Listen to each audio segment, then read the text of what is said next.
es que casi todos los problemas de psicosis, neurosis, perturbaciones de la personalidad y problemas de comportamiento surgen de los problemas que se tengan con el concepto propio.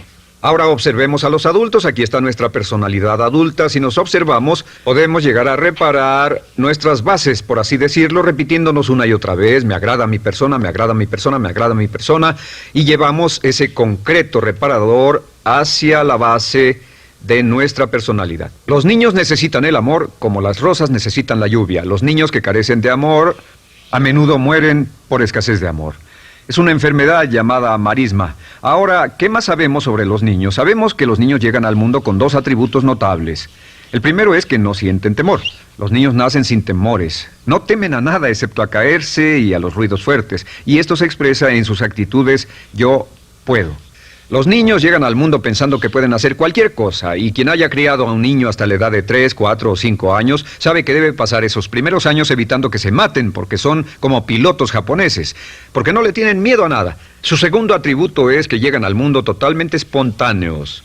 Dicen lo que quieren, hacen lo que quieren, son totalmente desinhibidos. Totalmente. Ellos no temen hacer nada de lo que desean, y esto se expresa en su actitud: no quiero. No tengo que hacerlo. Si ha tratado de controlar a un niño, lo habrá visto. Lo primero que dicen cuando comienza a darle órdenes, lo primero que aprenden es: no tengo que hacerlo. Claro, a veces cambiamos sus mentes de una u otra forma, pero estos son los dos atributos con los que los niños llegan al mundo. Llegan al mundo sin temores y desinhibidos. ¿Qué significa esto? Significa que nuestro derecho innato natural es no ser temerosos y ser desinhibidos. Y solo cuando podemos crear la misma situación en nuestra vida adulta, cuando no tememos y somos desinhibidos, nos sentimos a gusto con nosotros mismos. Las mejores organizaciones, las mejores compañías son las que crean un ambiente donde nos sentimos sin temores y sin reservas para ser nosotros mismos y para hacer lo mejor de nosotros. Al crecer descubrimos que los niños aprenden de dos maneras. La primera es por imitación. Imitan a uno o a ambos padres, en especial al padre dominante. Algunas veces el padre dominante cambiará cuando crezca el niño, y a veces los niños imitan al padre, a veces a la madre, pero aprenden por imitación. Muchas características y hábitos que tenemos como adultos los aprendimos de nuestros padres. ¿Alguna vez ha tenido la oportunidad, ha tenido la ocasión de gritarle o reñirle a uno de sus hijos? Verá que le dice las mismas cosas que le dijo su padre a usted cuando era niño.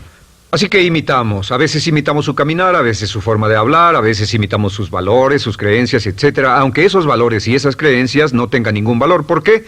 Porque nuestros padres eran así cuando nosotros éramos niños. La segunda forma en que aprendemos es pasando de la incomodidad, lo que no se siente bien, hacia la comodidad. Freud llamó a esto el principio del placer. O sea que nos movemos hacia aquello que nos hace sentir cómodos, lo que nos da placer, lo que nos hace sentir bien con nosotros. Nos movemos de la incomodidad hacia la comodidad. Así es como aprendemos a no mojar el pañal, por ejemplo. Sabemos que no es agradable caminar con popó o pipí en nuestros pañales. Vemos lo que hacen nuestros padres, vemos lo que nuestros parientes hacen y decimos: estas personas no hacen lo que yo. Así aprendemos a caminar y lo demás. Así que de la incomodidad hacia la comodidad. Durante toda nuestra vida, por cierto, así es como aprendemos. Imitamos leyendo lo que otras personas hacen, estudiando libros y en el trabajo, imitamos cuando vamos a la escuela, y hacemos lo que nos da resultados positivos, lo que nos da refuerzos positivos, y hacemos cada vez menos las cosas que nos causan incomodidad o dolor. Ahora, muy temprano en la vida, como equivocación o como resultado de una equivocación que los padres cometen en la crianza, los niños comienzan a aprender hábitos y patrones negativos. Los patrones y hábitos negativos tienen sus raíces principalmente en la crítica destructiva. La crítica destructiva comienza muy temprano en la vida, a veces en los primeros meses. Y la crítica destructiva la usan los padres para dirigir y controlar a sus hijos.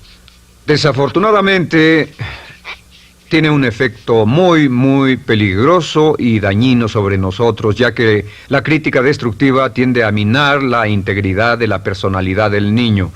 Muchos de nosotros, incluyéndome a mí y a muchos de ustedes, nos hemos visto minados y heridos por la crítica destructiva más que todas las guerras en la historia. Ahora, Como resultado de la crítica destructiva, comenzamos a desarrollar hábitos y patrones negativos. Los patrones de hábitos negativos son respuestas condicionadas hacia los estímulos. Los patrones de hábitos negativos se desarrollan en los inicios de la vida. Se desarrollan como resultado de una repetición del temor y el dolor una y otra vez. Se desarrollan como resultado de la crítica destructiva, el castigo físico, etc. En los inicios de la vida comenzamos a desarrollar dos manifestaciones que nos persiguen durante toda nuestra vida y más que ninguna otra cosa inhiben nuestro potencial. La primera es la llamada patrón de hábito negativo inhibido. El patrón de hábito negativo inhibido se aprende cuando al niño le dicen una y otra vez no.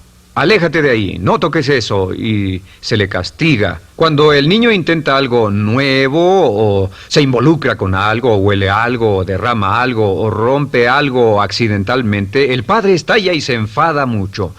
Como ven, el niño está impulsado por la curiosidad insaciable de explorar su mundo. Y lo que pasa es que cuando lo explora o se interesa y echa a perder algo, si el padre reacciona golpeando al niño, el niño comienza a pensar cada vez que intento algo nuevo, cada vez que intento algo diferente, cada vez que voy más allá de mis límites, cada vez que me salgo de mi zona de comodidad, cada vez que no juego sanamente, me golpean, me castigan, me lastiman, me envían a mi alcoba y me siento mal. Y muy pronto el niño desarrolla el sentimiento de no puedo, no puedo. No puedo. Cada vez que trato algo diferente, me castigan. No puedo, no puedo, no puedo.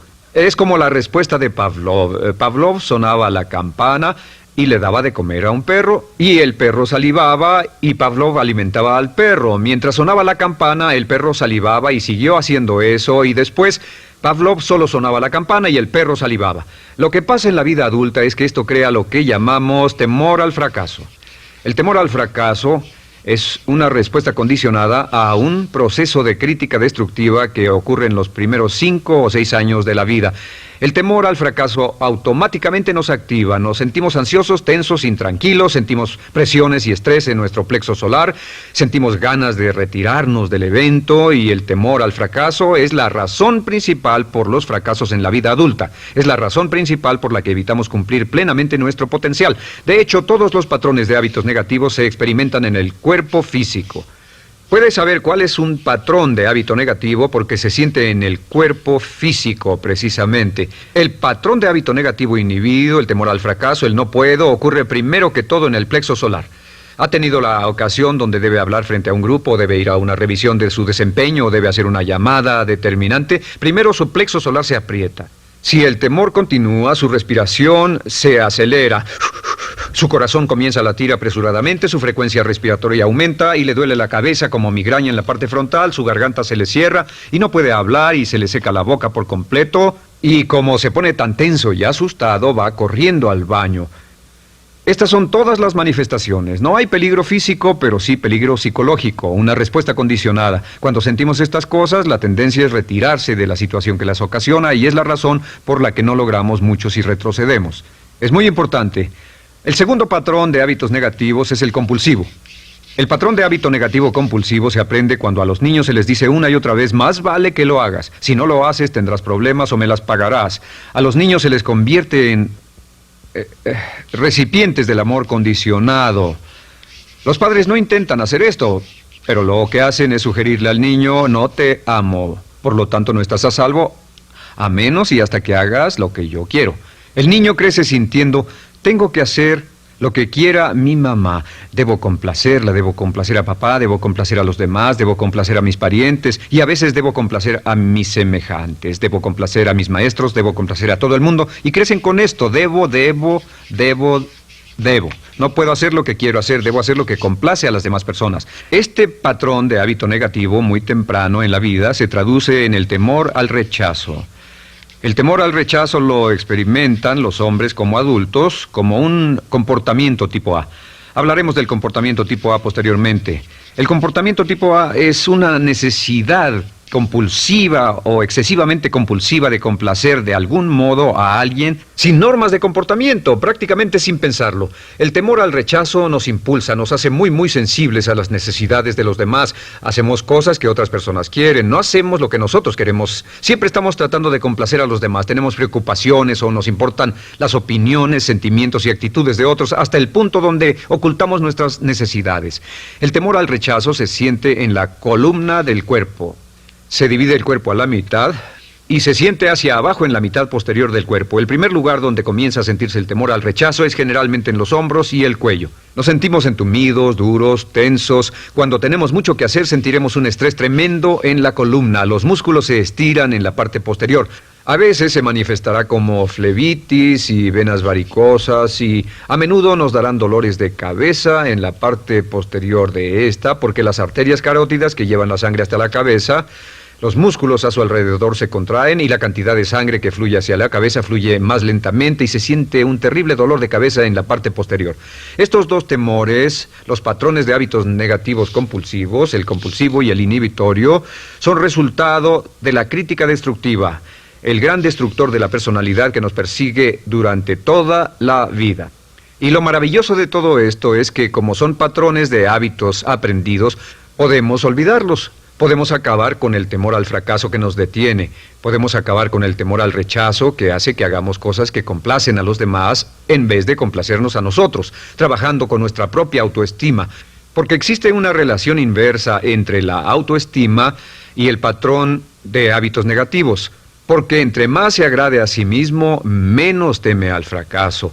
Entre más se agrade a sí mismo, menos teme al rechazo. Entre más se agrade a sí mismo, menos temerá a cualquier cosa. Y si sigue repitiendo, me agrada mi persona, me agrada mi persona, me agrada mi persona una y otra vez, si sigue diciendo esto, con el tiempo su autoestima sube más y más y más y más y sus temores desde luego bajan. Cuando su autoestima sube, sus temores van en dirección opuesta. Ahora, ¿cómo enfrentar la crítica destructiva si debe criticar a otras personas? Pues eso es muy simple. Muchos padres nos han preguntado eso. ¿Cómo se controla a los niños? Una de las claves para controlar a los niños es dirigirlos para que hagan algo constructivo en lugar de hacer algo destructivo. Otra cosa que debe recordarse es que lo que quiere hacer es que quiere dar una crítica informativa, crítica constructiva, lo que significa que se les dice a los niños lo que pueden hacer o a los adultos lo que pueden hacer mejor. Todo el propósito de dar retroalimentación de cualquier tipo es mejorar el desempeño. Si es padre o si es jefe o si es una persona en una relación, si una persona está haciendo algo malo o inadecuado, todo el propósito de darles cualquier tipo de retroalimentación es para que puedan hacerlo mejor. Sin embargo, existe una relación directa entre la autoestima y la crítica destructiva. Cada vez que se critica a una persona, su autoestima baja. Y cada vez que su autoestima baja, su habilidad para desempeñarse baja. Si critica a una persona en forma destructiva demasiado tiempo, llegará a un punto donde no intentarán nada. Se convierte en lo que llamamos hipersensible. Un adulto hipersensible es aquel que no puede aceptar críticas de nadie. Un adulto hipersensible es una persona que está muy tensa, ansiosa, si siquiera sugiere que no está haciendo lo correcto. Si trata con un adulto hipersensible, la clave es sentarlo y recordar 4 cosas. Número 1, comenzar con alabanzas. Número 2, proteja la autoestima de la persona a toda costa. Número 3, discuta el desempeño y no a la persona. Hable del comportamiento más que de la persona. Y número 4 es enfocarse hacia el futuro en vez de en el pasado. Enfóquese hacia lo que va a hacerse en forma diferente en el futuro en vez de lo que pasó en el pasado. ¿Por qué? Una razón muy simple, porque una persona no puede controlar el pasado. Al no poder controlar el pasado, cualquier crítica de lo que han hecho en el pasado les da un estrés tremendo y frustración. Así que, en resumen, la clave del éxito en la vida es una actitud mental positiva. Una actitud mental positiva se basa en expectativas de éxito, de una serie de expectativas positivas. Esa serie de expectativas positivas se basa en sus creencias y en su concepto de sí mismo. El centro de su concepto propio que determina su eficacia en la vida es su autoestima, y su autoestima se mide por cuanto se valore a sí mismo. Las dos cosas que nos frenan más que nada son el temor al fracaso y el temor al rechazo. Y uno de nuestros secretos centrales de éxito es este: Conviértase en un organismo generador de autoestima perpetua. Haga continuamente cosas para usted mismo, hacia sí mismo en su vida, que hagan que se agrade a sí mismo, que se ame, que se acepte, que se respete, que hagan que se sienta fantástico con usted mismo. Si es un jefe o un padre, no olvide que la clave para el máximo desempeño en su hogar y en su trabajo es hacer que las personas se sientan maravillosamente consigo mismas. Entre mejor se sienta consigo mismo y más se agrade, más probable será que logre que las personas a su alrededor lo quieran, lo acepten, lo respeten, se respeten.